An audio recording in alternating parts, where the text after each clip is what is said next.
बिस्मिल्लाहिर्रहमानिर्रहीम। सब्सक्राइब करें और बेल की घंटी को ऑन करें ताकि आने वाली हर वीडियो आपको टाइम पे मिलती रहे। शुक्रिया।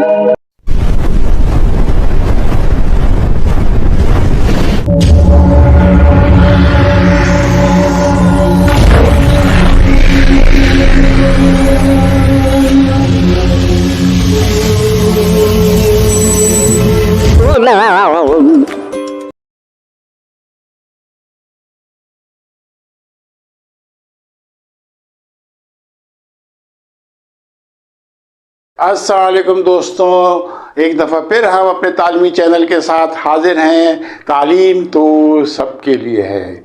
जैसा आपको मालूम है, इस चैनल का बुनियादी मकसद उन स्टूडेंट की हेल्प करना है जो हाई एजुकेशन हासिल करना चाहते हैं, लेकिन वो यूनिवर्सिटी की हैवी फीसेस अदा नहीं कर सकते। तो उनके लिए चैनल हेल्प करेगा और उनकी फ़ीस जमा कराने की कोशिश करेगा, उनको बुक्स परचेज़ कर देगा ताकि वो भी अपनी एजुकेशन को कंप्लीट कर सकें और माशरे का एक अच्छा हिस्सा बन सकें और वो अपने ख्वाब, अपने वालिदैन के ख्वाबों को पूरा कर सकें। इसीलिए मेरी आप सब लोगों से गुजारिश है कि हमारी वीडियो आखिर तक देखा करें। ये एक तालीमी चैनल है, आपकी नॉलेज में भी इजाफा होगा और ये सब्सक्राइब करके इसको आप सदका जारिया भी समझ सकते हैं। आप इस चैनल को सब्सक्राइब करें, अपने दोस्तों से शेयर करें कि वो भी इसको सब्सक्राइब करें और बेल के बटन को प्रेस करें ताकि आने वाली सारी वीडियोस आपको टाइम पे मिल सकें। अब से पहले हमने प्रोनाउन के बारे में पढ़ा कि प्रोनाउन किसे कहते हैं। हमने अपनी प्रीवियस क्लास, जिन्होंने अगर नहीं ली है, मैं दोबारा कह रहा हूँ कि आपको अंग्रेज़ी सीखनी है तो हमारी तमाम क्लासेस पहली क्लास से लेके आखिरी 90 क्लास तक पढ़नी होगी। इंशाल्लाह आपकी इंग्लिश ग्रामर बहुत ज़बरदस्त होने वाली है और हम आपको रटवा नहीं रहे हैं। हम आपसे नहीं कह रहे हैं आप रटें, बड़े मज़े के तरीके से क्लास ले रहे हैं, बहुत अच्छे तरीके से क्लास ले रहे हैं ताकि आप बग़ैर रटे इन चीज़ों को जहन नशीन कर लें और आप एक अच्छी ग्रामर सीख सकें। इससे पहले जो क्लास में हमने प्रोनाउन के बारे में पढ़ा कि प्रोनाउन किसे कहते हैं। Pronoun is the word which is used in place of noun. इस पर यानी कि जो नाउन की जगह इस्तेमाल होता है उसको हम प्रोनाउन कहते हैं। इसके बाद हमने प्रोनाउन की टाइप्स पढ़ी। तो हमने पर्सनल प्रोनाउन पढ़ा। पर्सनल प्रोनाउन में first person, second person, third person पढ़ा। उसको किस तरह यूज़ करते हैं, उसमें जुमले में किस तरह यूज़ करेंगे, इस्तेमाल करेंगे, वो तरीका सीखा। अब हम दूसरी तरफ जा रहे हैं। प्रोनाउन जो हैं 3 किस्म के होते हैं। प्रोनाउन टाइप पर्सनल प्रोनाउन 3 किस्म के होते हैं। Number 1 subjective pronoun, number 2 objective pronoun,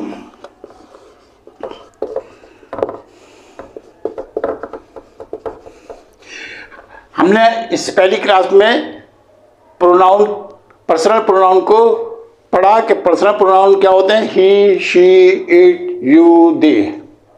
इसके बाद हमने इसकी क्लासिफिकेशन की। First person, second person, third person. First person who is saying, second person who is listening, third person who is talking about. पहला पर्सन वो है जो बात कर रहा है, दूसरा वो है जो सुन रहा है, तीसरा पर्सन वो है जिसके मुतालिक बात हो रही है, जिसका हमने जुमलों में इस्तेमाल करके सीखा, समझा कि फर्स्ट पर्सन कब यूज़ होगा, सेकंड पर्सन कब यूज़ होगा, थर्ड पर्सन कब यूज़ होगा। अब इसकी 3 मज़ीद किस्में हैं। Number 1 subjective pronoun, objective pronoun, number 3 positive pronoun.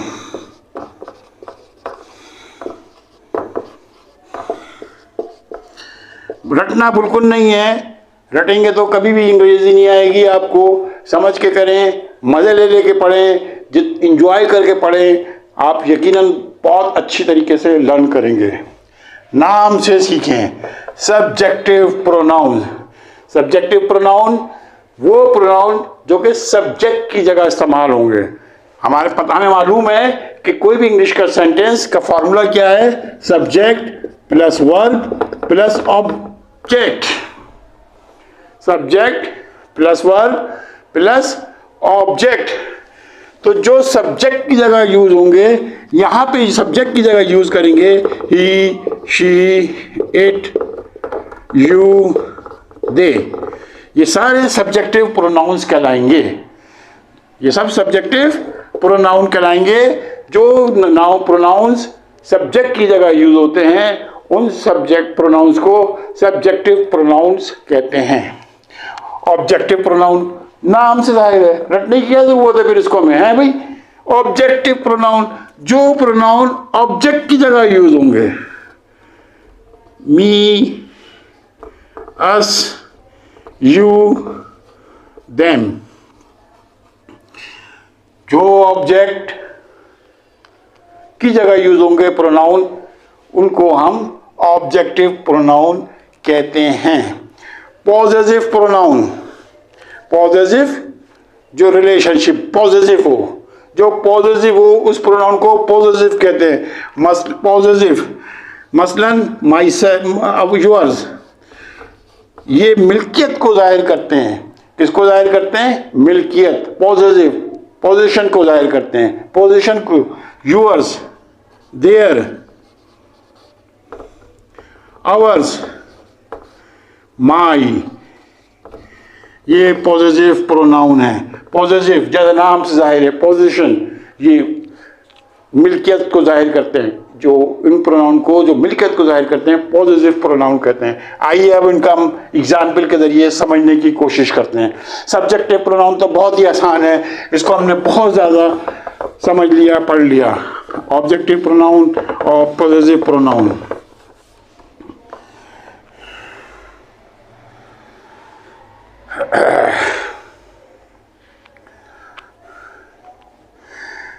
हर कोई क्रिकेट मैच खेल रहा है। सेंटेंस क्या है? Everyone is playing cricket.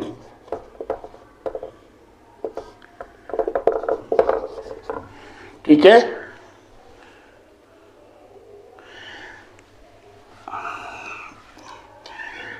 He is playing cricket,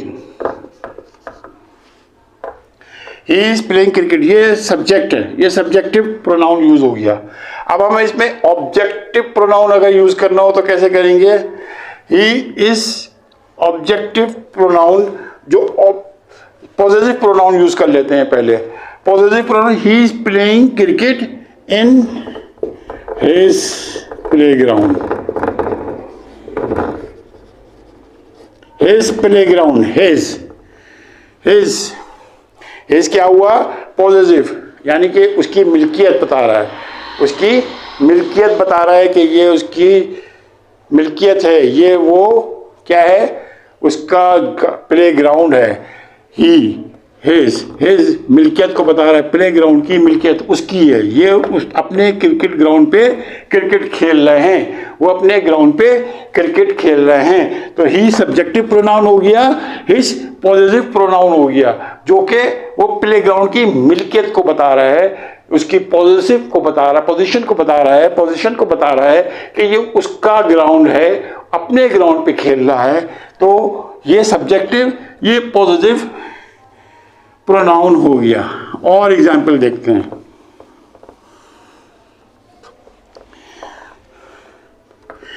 he is reading your books.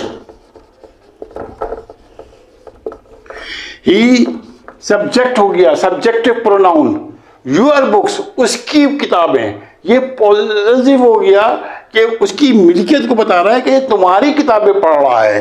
He is reading your books, positive, मिल्कियत को बता रहा है। तो योर क्या हो गया? पॉजिटिव प्रोनाउन हो गया। क्लियर? अब हम एग्जाम्पल देखते हैं ऑब्जेक्टिव की।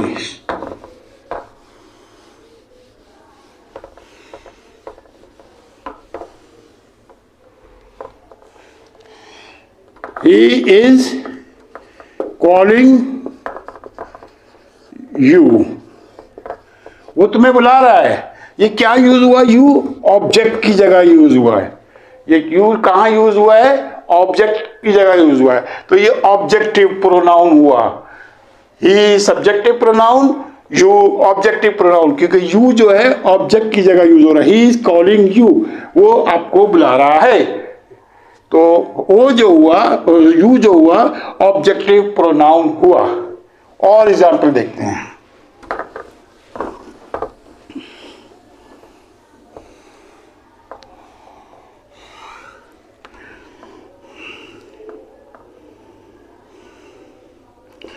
She is playing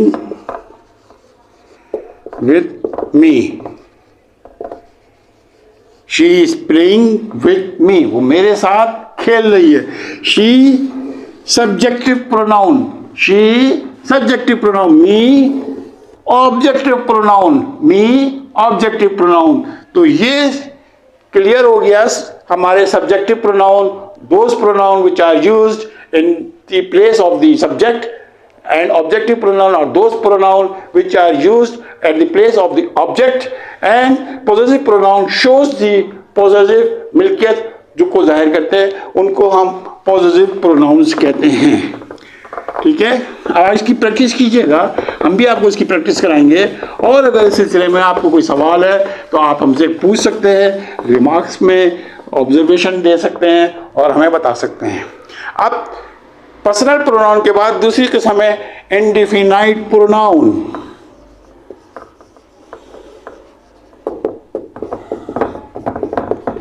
रटने की जरूरत नहीं है। Again I am saying that don't रटिफिकेशन नहीं करना है। इन नाम से पढ़े इंडेफिनाइट प्रोनाउन।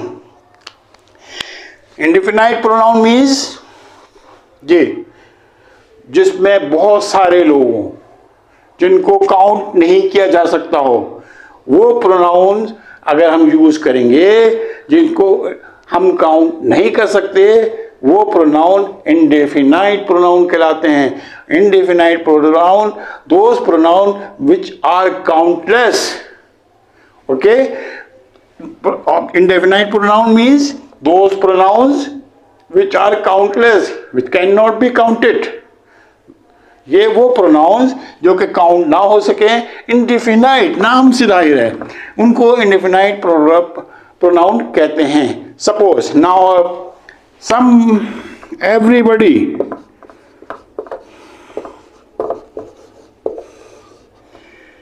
Likes mangoes.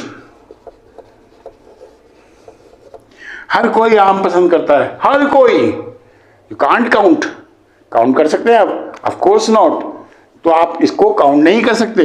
तो एवरीबडी इज इंडेफिनाइट प्रोनाउन। बस ये समझ लें, किस्में तो टाइप जो बनाई हुई है बस ऐसी बना दी है, बिला वजह की बना दी है, कंफ्यूज करने के लिए बना दी है। आप बस कंसेप्ट समझ लें इनका कि कब यूज होंगे, कैसे यूज होंगे और इनका मतलब क्या है।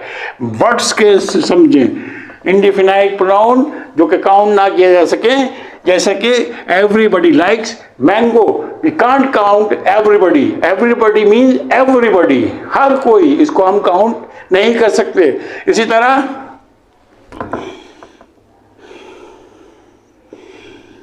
Does anyone watch TV? क्या कोई टीवी देखता है? एनीवन, अब क्या कोई टीवी देखता है? कोई भी है, इसको हमें नहीं पता, कोई काउंट नहीं कर सकता। कोई भी कोई हो सकता है, इसको हम काउंट नहीं कर सकते। एनीवन, कोई भी एनीवन हो सकता है, इसमें कोई काउंट नहीं किया सकता, कोई देखा नहीं जा सकता कि एनीवन कौन है। ये एक इंडेफिनाइट है, एनीवन, कोई भी हो सकता है वो। इसी तरह everyone is saying she is beautiful. Everyone is saying she is beautiful. हर कोई कह रहा है वो खूबसूरत है, हर कोई, everyone, we cannot count, it is indefinite। तो वो प्रोनाउन अब क्लियर हो गया होगा मेरे ख्याल से आपको कि वो प्रोनाउन जिनको काउंट नहीं किया जा सकता वो इंडिफिनाइट प्रोनाउन कहलाते हैं। इसकी एग्जाम्पल हमने देखी, everybody likes mango, does anyone watch TV, everyone is saying she is beautiful. इसी तरह हम कुछ भी कह सकते हैं, everyone playing cricket, everyone is playing cricket, हर कोई क्रिकेट खेल रहा है। तो many people are watching the game, many people, you cannot be count, they are indefinite pronouns. Now we go to third one. Third one is relative pronoun.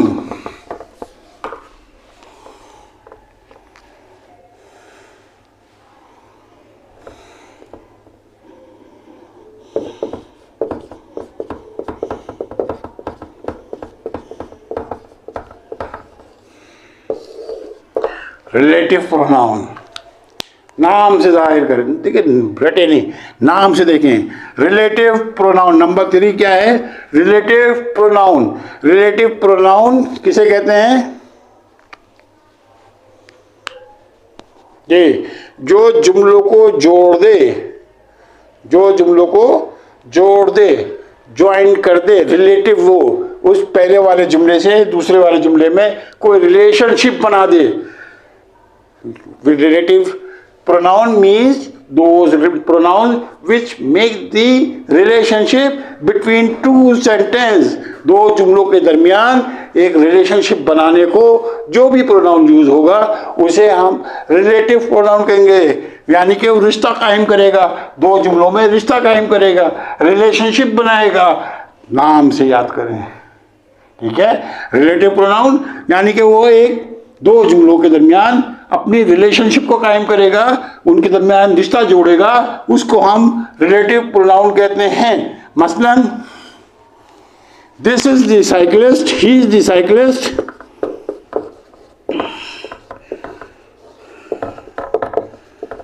Who won the race. देखें यहां पे दो sentence हैं, he is the cyclist, won the race, relationship क्या बनी? Who, ये वो cyclist है जो रेस जीता था, जो रेस जीता था। तो इन दो सेंटेंस को रिश्ता बनाया हु ने, रिलेटिव बनी, रिलेशनशिप बनाई इन दो सेंटेंस के दरमियान हु ने। तो ये रिलेटिव प्रोनाउन के तौर पे यूज हुआ। दो सेंटेंस के दरमियान जो रिलेशनशिप को कायम करे उस प्रोनाउन को रिलेटिव प्रोनाउन कहते हैं। Like who, the police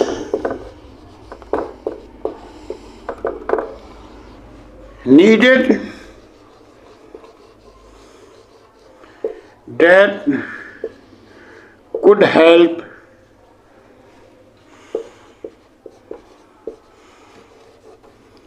to catch the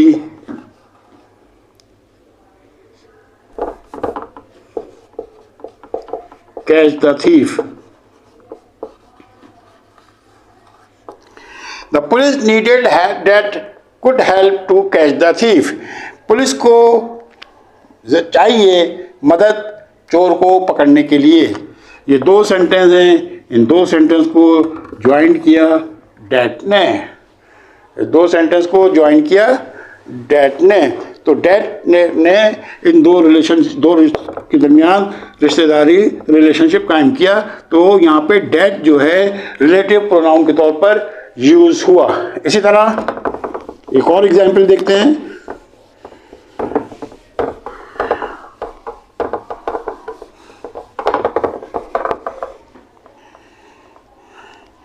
He is the person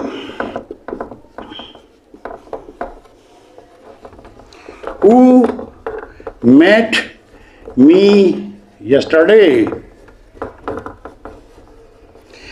That is the who, that is the pronoun, relative pronoun, जिसने दो जुमलों को रिलेशनशिप मुहैया करी। He is the person met me yesterday.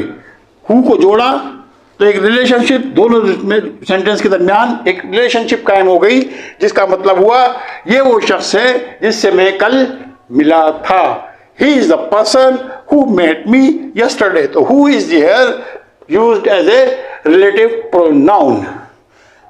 Okay, clear? अब हम number 4 the pronounce की 4th type कौन सी है?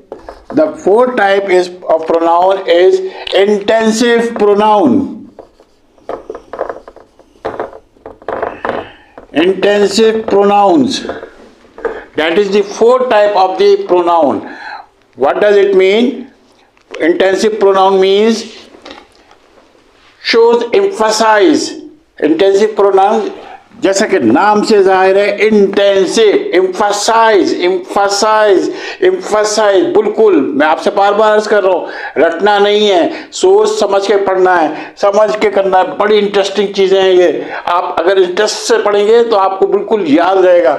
Intensive, intensive means emphasize, emphasize, provide importance, provide importance. तो वो प्रोनाउन जिसमें एम्फसाइज किया जा रहा हो या इम्पोर्टेंस दी जा रही हो उसको इंटेंसिव प्रोनाउन कहते हैं. अब हम उसकी एग्जाम्पल देखते हैं. नंबर 1,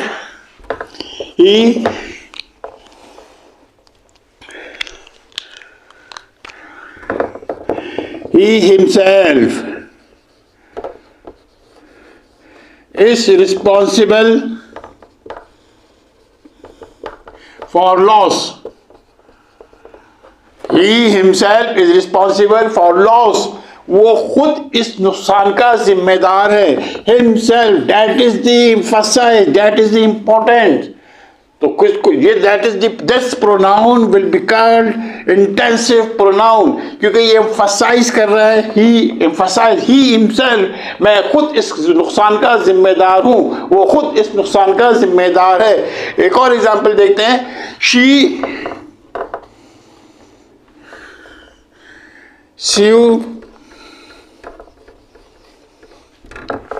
her dress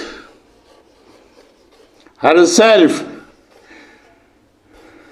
उसने ये ड्रेस खुद सिया है, उसने ये ड्रेस खुद सिया है. तो इसमें क्या हुआ?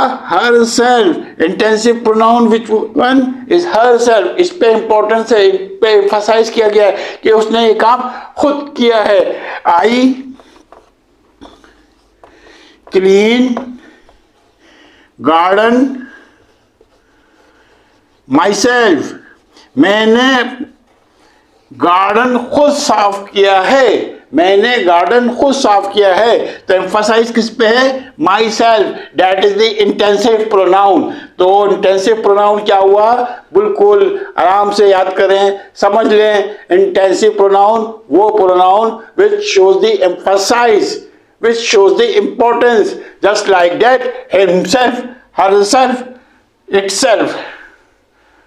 Okay, so those pronouns which shows emphasize, which shows importance is called intensive pronoun.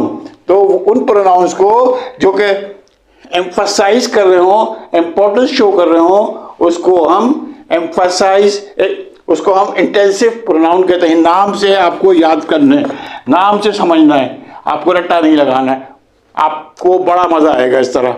इसके बाद जो नेक्स्ट है, number 5th types of pronoun, वो है demonstrative pronoun. Number 5 demonstrative pronoun. Again I am saying don't ratification, please understand, please understand. और एक request और है, वीडियो आखिर तक देखें और इसको सब्सक्राइब करें और बेल के बटन को प्रेस करें ताकि आने वाली वीडियोस आपको वक्त पे मिल सके. और अपने दोस्तों से भी शेयर करें क्योंकि इस चैनल का बुनियादी मकसद उन स्टूडेंट्स की हेल्प करना है जो कि यूनिवर्सिटीज़ की बड़ी फीस अदा नहीं कर सकते हैं. डेमोस्ट्रेटिव, दे आर यूज्ड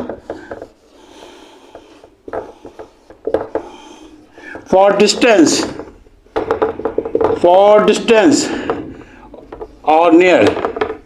जब हम डिस्टेंस की बात कर रहे हो, जब हम फासले की बात कर रहे हो, डेमोस्ट्रेटिव प्रोनाउन। डेमोस्ट्रेटिव जब हम फासले की बात कर रहे हो, जब हम डिस्टेंस की बात कर रहे हो, तो इसमें जो प्रोनाउन यूज होगा वो प्रोनाउन डेमोस्ट्रेटिव प्रोनाउन कहलाएगा। मसलन दिस इज हिज कार, ये दिस इज हिज कार, ये इसकी कार है। दैट इज माई बैग, वो माई बैग है।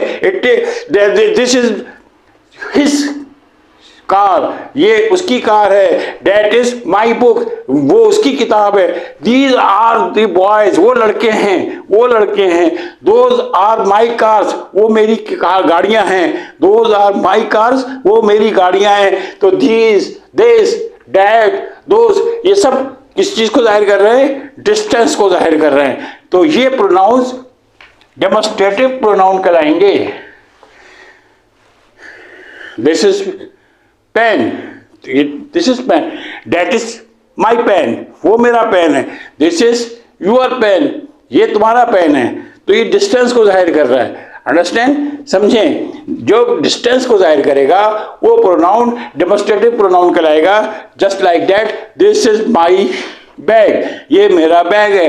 दैट इज यूर बेड, वो तुम्हारा बल्ला। ये दिस और दैट, दीज आर बॉयज, वो लड़के हैं। ये फासले को जाहिर कर रहे हैं। इसको डेमोस्ट्रेटिव प्रोनाउन कहते हैं। समझ गई?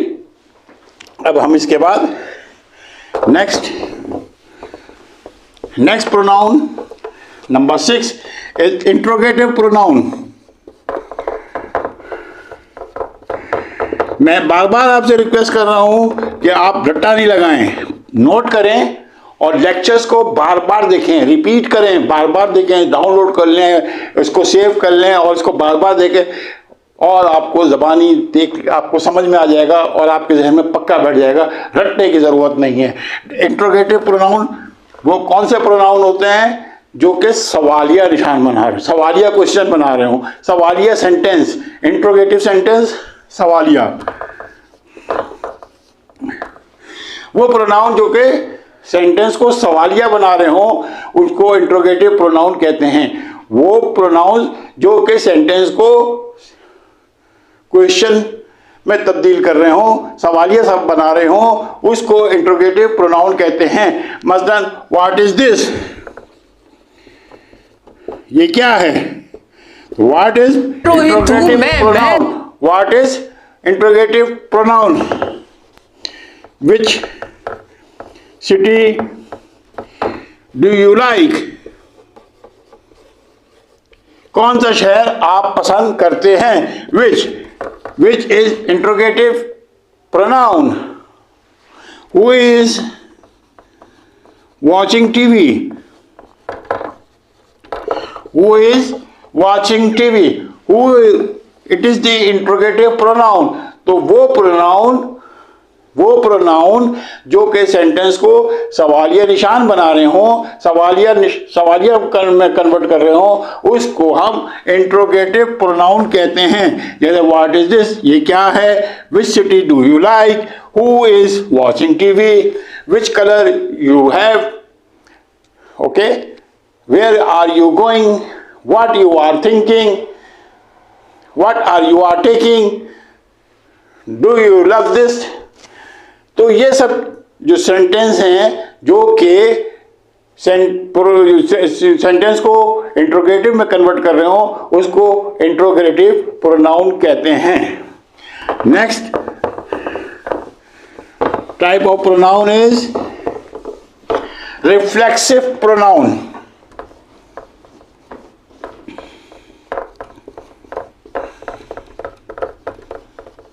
रिफ्लेक्सिव प्रोनाउन, रिफ्लेक्सिव प्रोनाउन किसको कहते हैं जी भाई?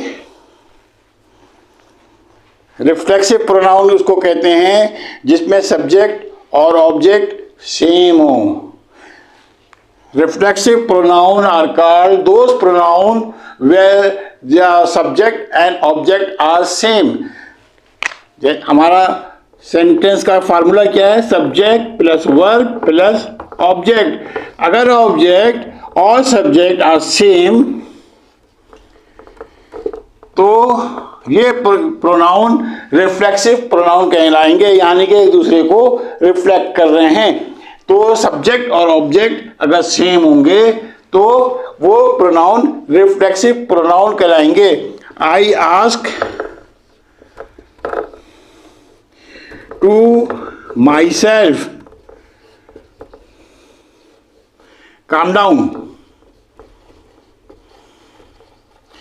I is the subject, myself, I का myself, that is the subject and object is same, यानी कि मेरे ही मुतालिक बात हो रही है, मैं यही मुतालिक, मैंने अपने आप को खामोश कर लिया, मैंने कहा खामोश हो जाओ। I ask to my self, मैंने अपने आप से कहा खामोश हो जाओ। तो मैंने, ये भी सब्जेक्ट है और माई सेल्फ इसी की फॉर्म है। तो सब्जेक्ट और ऑब्जेक्ट दोनों सेम है यहाँ पे, तो ये प्रोनाउन रिफ्लेक्सिव प्रोनाउन कहलाएगा। इसकी और एग्जाम्पल देखते हैं। बिल्कुल आप इसकी एग्जाम्पल को नोट करते जाएं, इसको पढ़ते जाएं, और अगर कोई चीज़ आपको समझ में नहीं आ रही है तो आप रिमार्क्स में दे सकते हैं, हम आपको नेक्स्ट क्लास में दोबारा एक्सप्लेन कर देंगे। इसी तरह she cuts grass herself, she is the subject और herself, subject and object are same। उसने घास खुद, वो घास खुद काटती है, वो घास खुद काटती है। Here subject and object are same, that's why this pronoun is reflexive pronoun। He has baked a cake himself। Here he or himself, subject and object are same।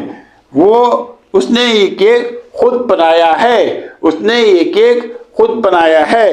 तो वो नाउन, वो प्रोनाउन जिसमें सब्जेक्ट और object दोनों same हो, एक ही पे काम हो रहा हो, एक ही पे काम हो रहा हो, तो उस प्रोनाउन को हम रिफ्लेक्सिव प्रोनाउन कहते हैं।